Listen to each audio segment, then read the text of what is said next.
Are you awake? I thought I heard you get up. Yeah, I'm awake. Sorry, I just can't sleep. Are you thinking about him? Yeah, a bit. Usually get back to sleep, my love. I'm fine. No, it's okay. What else is on your mind? I don't know, it seems weird, but I had one of the most vivid dreams of my life. I saw a fox on a snowy mountain, just looking confused and worried. Those eyes, I can't get those eyes out of my head. She was running in the windy snow, looking for something. Do you think it has to do with you and what's been going on? I don't know.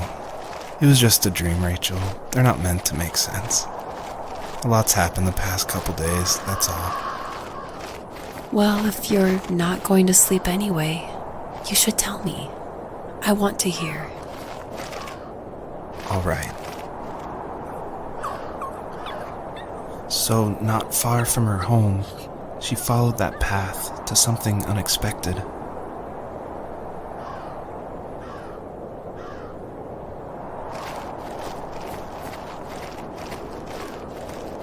She couldn't stay, though. She had to find her other 2 children. So she took that path. She followed it towards something ancient. Something with answers.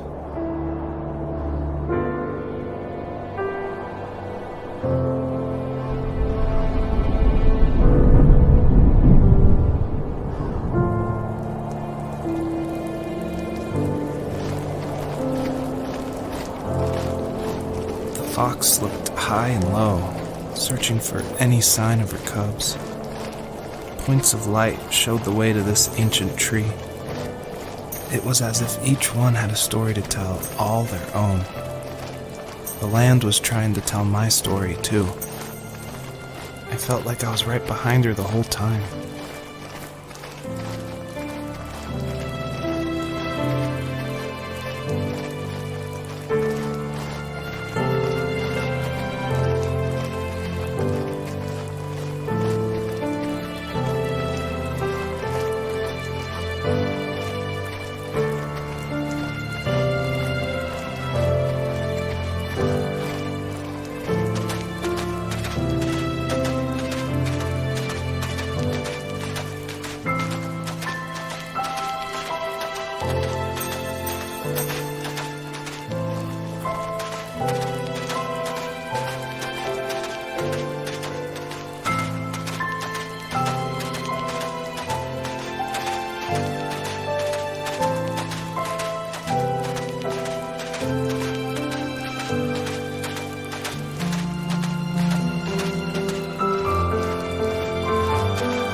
Dad did for a living?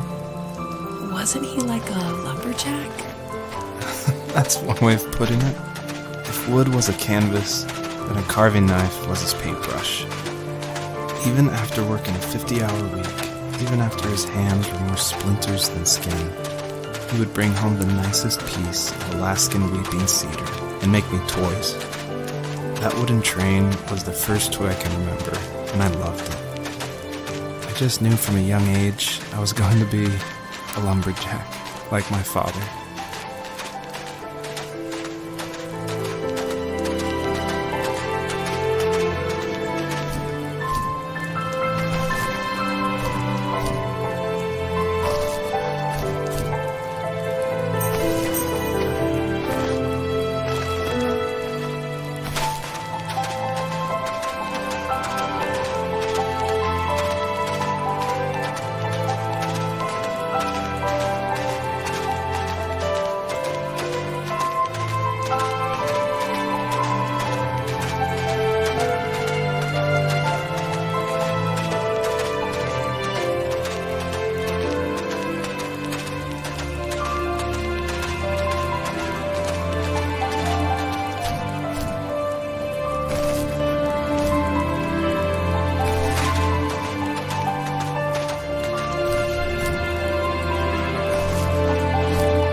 teenage years were full of sketching, angst, and trouble. I wasn't popular or unpopular. Maybe just forgettable. I guess that gave me a sense of freedom, so I hung out with crazy kids, doing crazy things, even though I mostly just watched the chaos ensue. We did it all. Put fireworks in mailboxes, hide roadkill in people's garages, break windows of the barber shop in Anchorage. My dad was furious, but he was so busy working he couldn't do much to stop me from going out. I think being an adult means there's no one to stop you making hard decisions. He had to make a living, and he couldn't be in two places at once. Yeah, I realize that now. But at the time, I was sure he was more interested in growing his business than what was going on with me.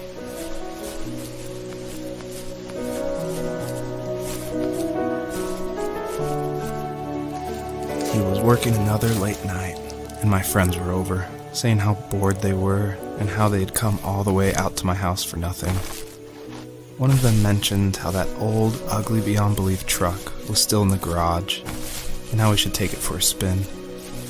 I was only 15, so I kind of fought it for a while.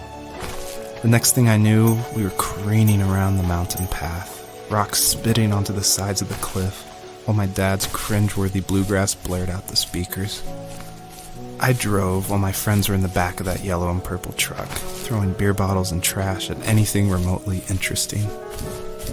Felt like I was soaring in the air with borrowed wings. But all good things have endings. A cop outside of Eagle River pulled us over after he saw us send a bottle rocket into someone's yard. What followed was a long night of talking to disappointed adults and feeling smaller than ever.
After he drove me home from the police station, I blew up at him, saying how I never wanted to be like him, how I was going to be someone and leave that hick icebox for good.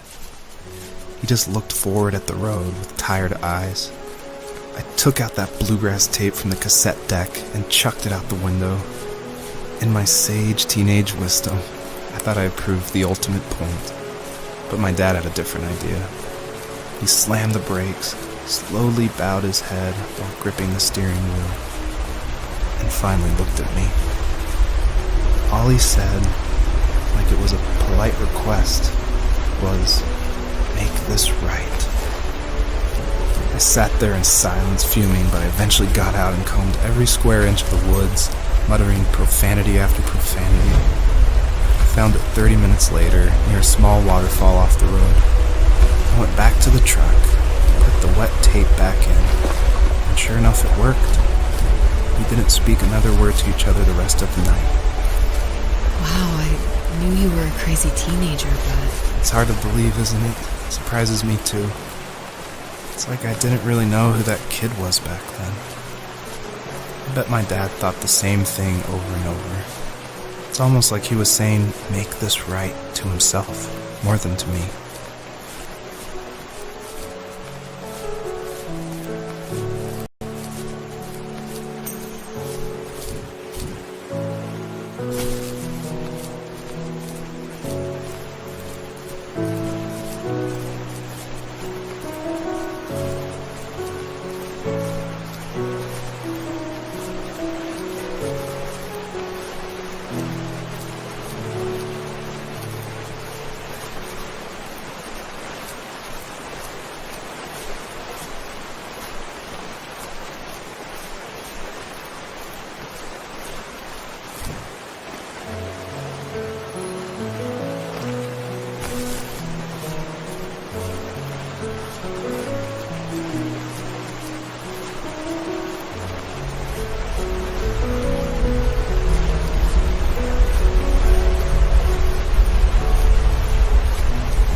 My friends would laugh about that night and talk about how crazy it was, and I laughed along, pretending it didn't bother me. But it did. I imagined my friends growing old in the bush, unable to find that thrill in those godforsaken ice fields. It's like those mountains were a literal wall, keeping me from leaving, where all I would have to look forward to are lumber yards and evening beers. I had to climb over. That was my only goal for a long time.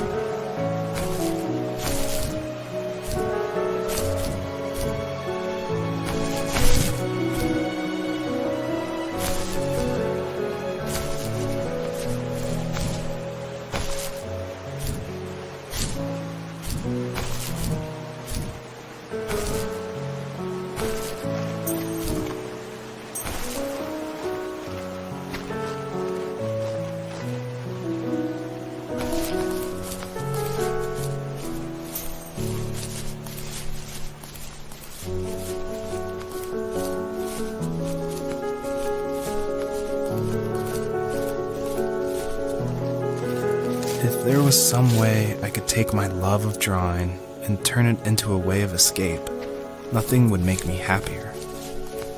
I wanted to create instead of tearing trees down.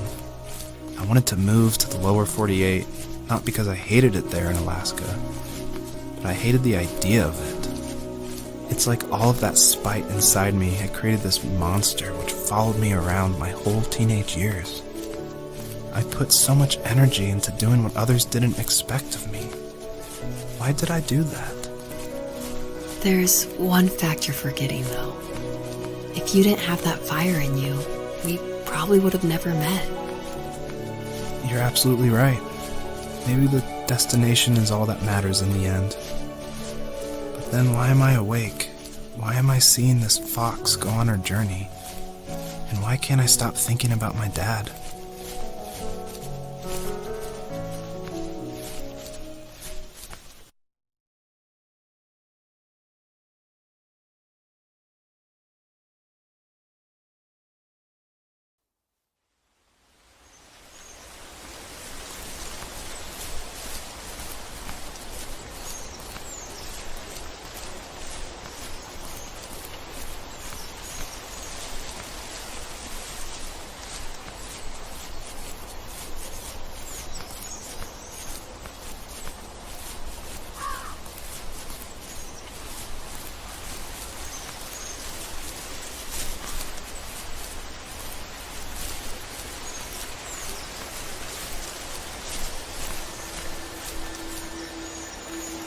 Even at my most distant, at the times when I detested him the most, he kept reaching out. For a year straight, he asked me every week when we were going camping. I thought he was just dense. Eventually, to shut him up, I agreed. We carried out the worn lawn chairs from the garage and set up a cinder block campfire at the site we had always used behind the house. We walked down the mountain path, talking in the warm sunshine we only got a couple months of the year. Those 3 obsidian rocks shimmered alongside the shore, almost like sparklers pressed against a dark window. I'll never forget that wet stone on my feet, or how those massive mountains looked even bigger in the lake's reflection. I felt small, but grateful. As the sun set, my dad found something I hadn't seen for a long time. The tree where I'd made my first carving when I was 6. I hadn't even carved it. My dad had helped me, but I still called it my tree. Something about seeing my name there made me open up, and we talked about everything that night in that old camouflage tent. I told him how much I loved sketching and design, and how it would be a dream to study architecture in Seattle. I told him how I didn't get along with my friends much anymore, but that I didn't mind being alone. He told me he was there for me, and he joked that if all he had to do was write my name on a tree to finally get me to talk, he would have left me carved logs with novels on them in front of my room every morning. I don't know why it took me that long to realize it, but it was then I knew how much he had sacrificed for me.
On our property, there were old abandoned pieces of a shed and car long left unused. I used to ask him all the time who those people were that left all this junk, and I'm sure he got so tired of hearing it that he made up some elaborate stories how a brown bear ate them and haunted the woods afterwards. What's funny is I think it made those people seem more real, growing up thinking they were still hanging out like they couldn't say goodbye. I used to tell my friends how I could swear I saw spirits move near the water, and that always freaked them out. I guess it didn't bother me, because the way I saw it, they were normal people with old cars and sheds, just trying to figure out how to survive and be happy in the middle of nowhere.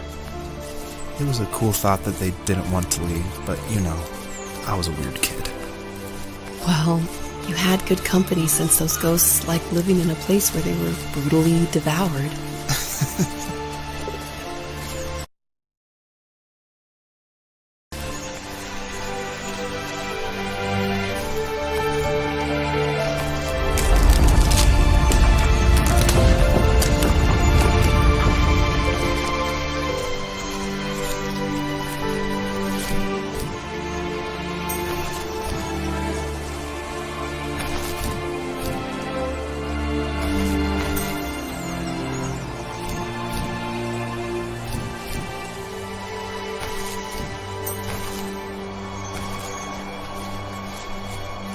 The perpetrator stood nearby, unfazed, like nothing was wrong.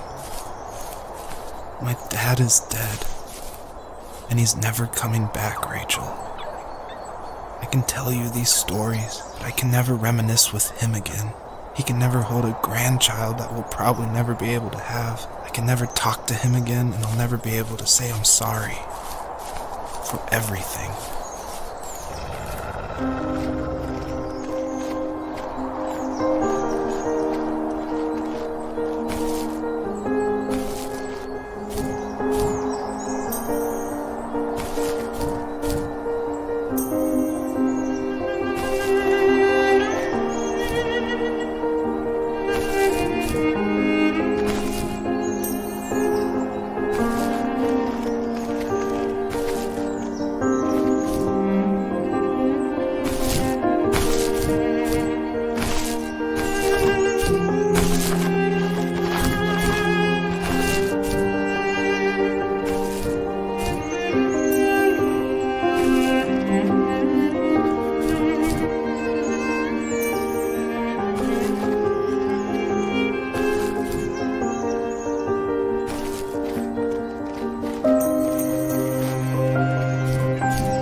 I need to go to bed. I just can't talk about this anymore. Good night.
Joseph, you can't go to sleep feeling like this. I'm sorry for everything, and I know you need space, but I'm here for you. You don't need to feel so lost. Joseph, have I ever told you what my mother was like?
Joseph, you can't go to sleep feeling like this.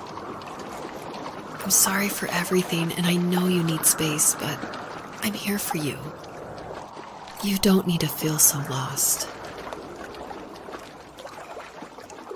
Joseph, have I ever told you what my mother was like?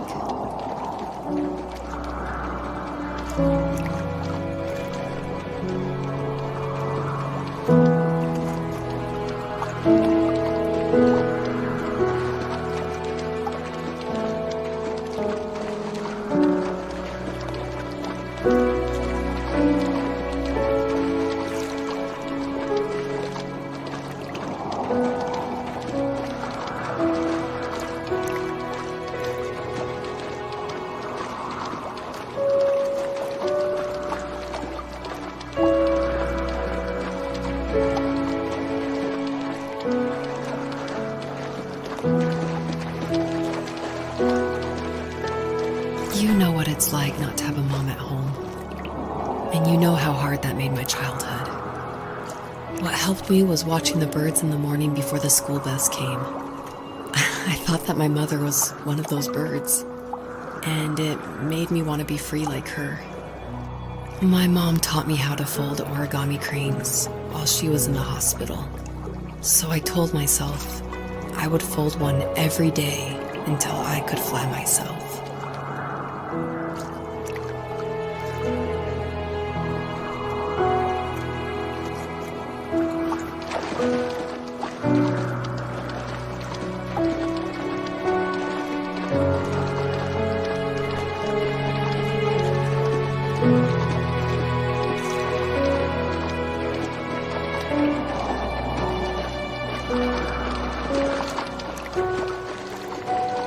I think we both have always loved animals, and for me that love started with a dog.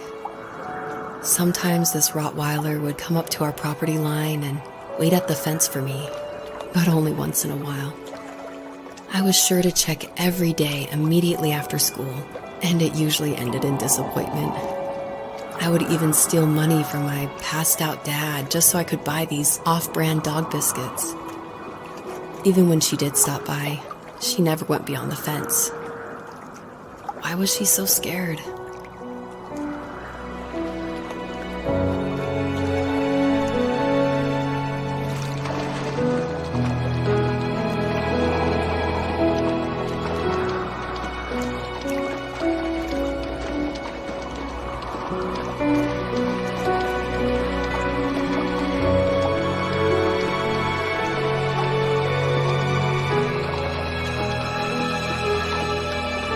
I think my dad was the opposite of your dad in almost every way, except he was in the military as well. He coped with alcohol of every kind. The trailer started falling apart, he got angry, and I withdrew. More and more I became the weird, quiet kid who made lots of origami birds and carried dog biscuits around. I think we were pretty similar when it came to being the weird kids. And that same sincerity in college was one of the reasons I was so drawn to you.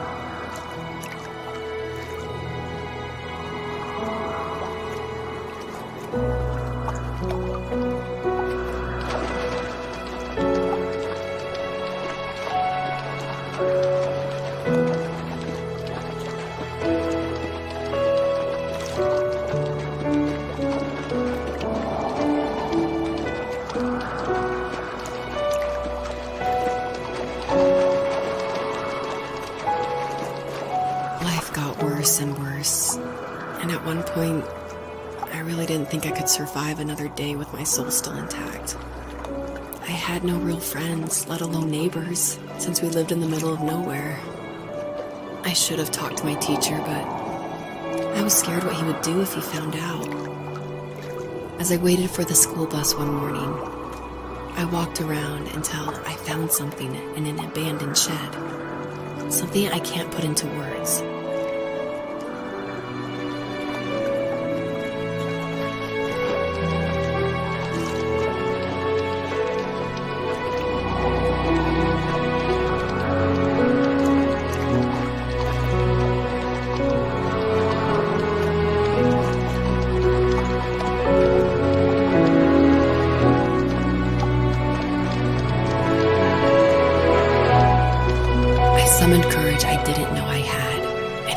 to my dad's room and found the key to the shed where he had locked my bike.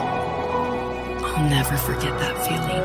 The wind rushing by my ears as the sun rose over fields of wheat. I was flying for the first time. I biked as far as my legs could take me until I found a house that felt friendly, and that felt like home. Those strangers helped me in so many ways. And if it wasn't for them, I wouldn't have found my foster family. And if it wasn't for my parents, I wouldn't have met you.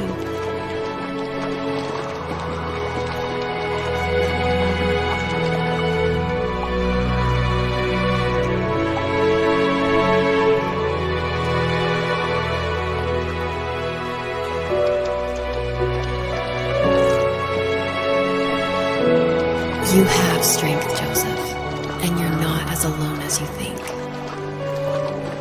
It's all just so pointless. Just waiting for life to happen. It's like having the home I always wanted is cursed out of my reach. The thought of being a parent myself. How could I do that when I couldn't even be a good son? I'm sorry. I know what you're saying. I just don't know how things will work out. These quiet hours will turn into years, and we'll wonder which roads passed us by. Then we'll forge a new road together.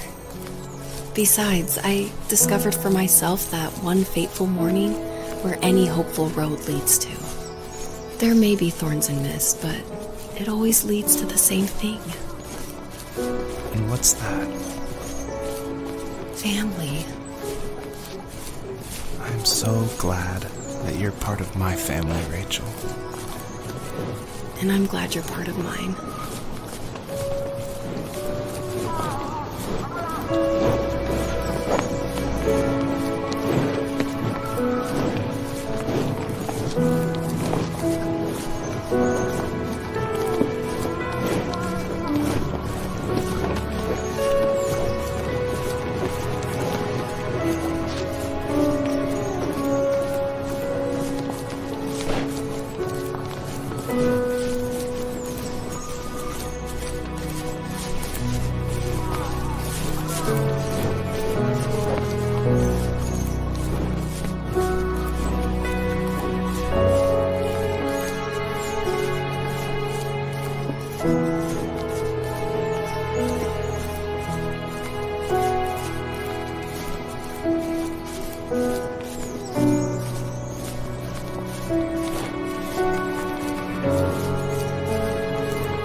The fox knew her last cub would be waiting for her at the first tree. She was almost there. The rain cascaded onto the jade valley where the entrance to the tree was. Life was protected there, because that's where life began. It was now only a mother and a daughter left. Items from my life still dotted the ground as she moved closer to her destination and destiny.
At the end of high school, I felt something I hadn't felt in a long time. Drive. I looked into the best architecture schools on the West Coast, then got a dose of reality when looking at other students' portfolios and the high cost of tuition. I still wanted to be something, to be the next Alvaro Siza, and to make those thousands of sketches worth something in my grand history.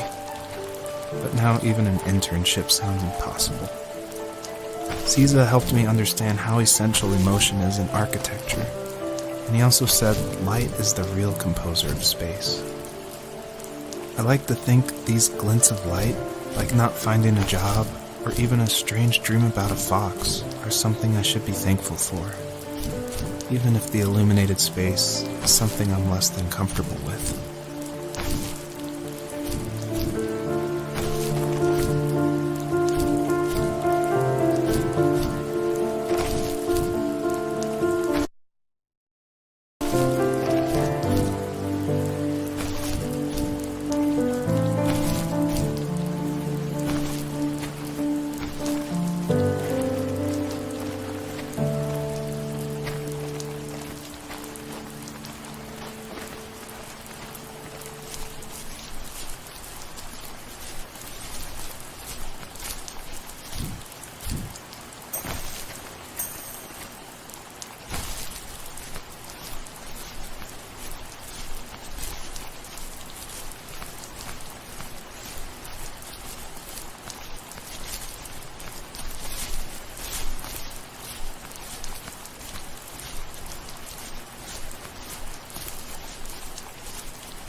My dad was super supportive with my college plans.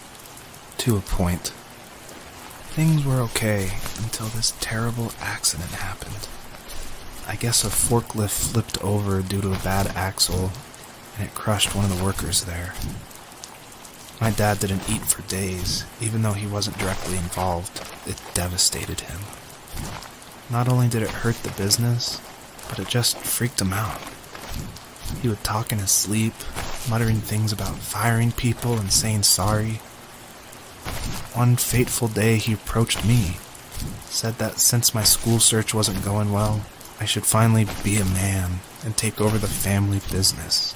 He said one day he was going to die, and that all of his work, sacrifice, and even that man's life would be wasted in vain. I just lost it. Teenage me just exploded at the thought. I screwed up. I said things I shouldn't have. He was having a crisis, and I pretty much spit in his face.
Was that the last time you talked to him?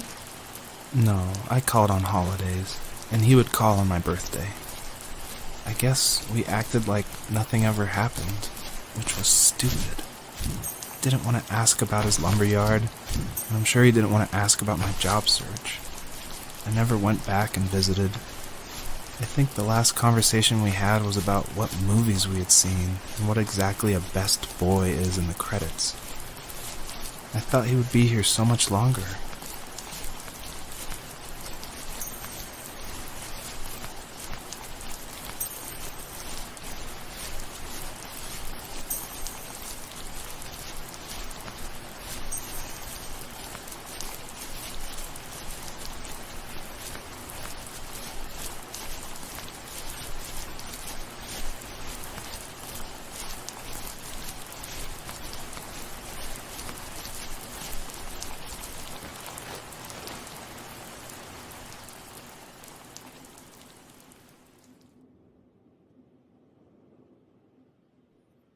In the distance, the first tree illuminated the wasteland.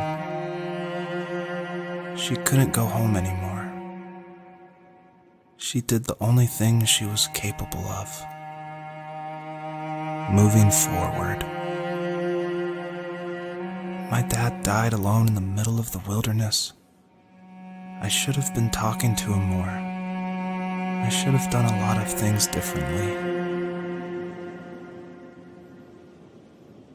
If the first tree on earth brought life with it, if it taught the birds to sing and fly and showed saplings how to grow, what could it do for us?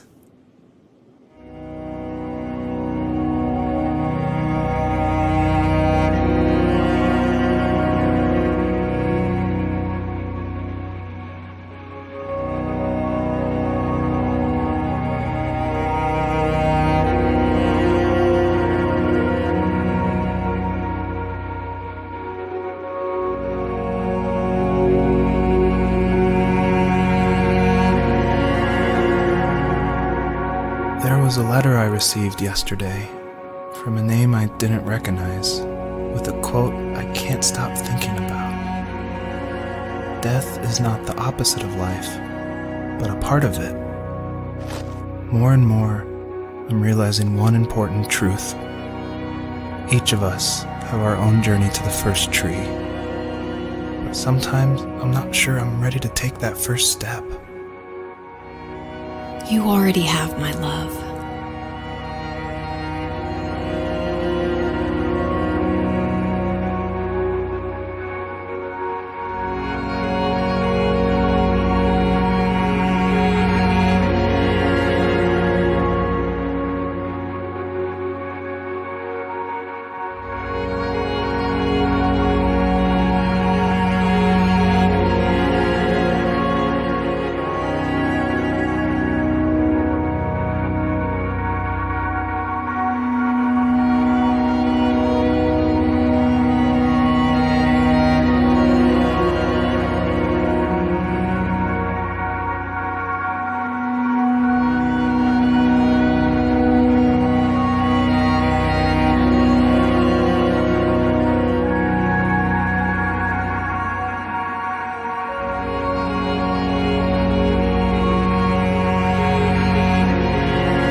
Her journey was over, but I have no idea.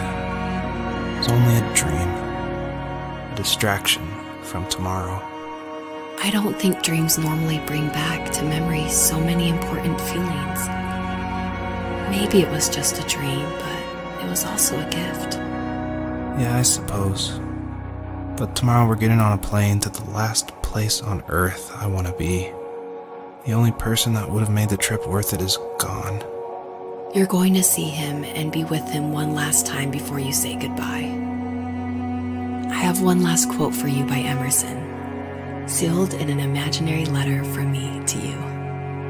It is the secret of the world that all things subsist and do not die, but only retire a little from sight and afterward return again. Go to sleep, my love. We have a big day tomorrow, but I'll be there with you every step of the way. Thank you. Thanks for listening. Good night, Rachel. Good night, Joseph.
hell?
What is this?